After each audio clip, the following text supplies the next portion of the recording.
If you are working on upper body movements like an overhead press, but you are struggling with abdominal control and making sure that rib positioning is good and you're getting a nice contraction here without overextending, and you're doing that in standing and having trouble with that control, one way you can progress into that and change it is to come down on your knees into a tall kneeling position.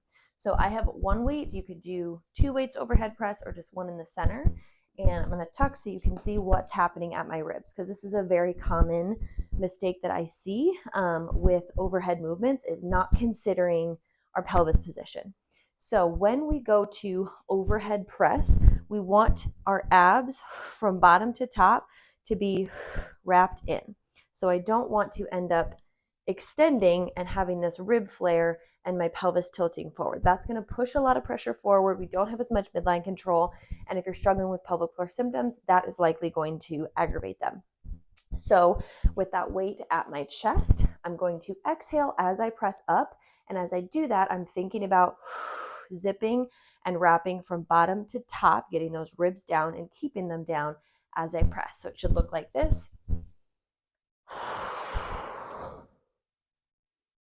Inhale it down, exhale. I initiate that zipper before I move.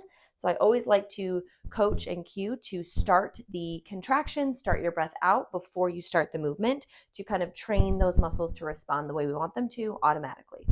The other thing to think about here that often happens in standing is that the glutes try and help a little bit too much. So we don't want to be super clenched and tight through those hips or through those glutes. I want to leave them relaxed, even if they're kicked back behind me a little bit. Abdominals should be able to turn on without clenching the glutes under. So again, eventually you can progress this to standing, but this is a good progression if as soon as you get to standing, you feel like your glutes are really tightening, you're tucking your pelvis, or you have difficulty controlling those ribs. Start down on the ground and then work your way back up.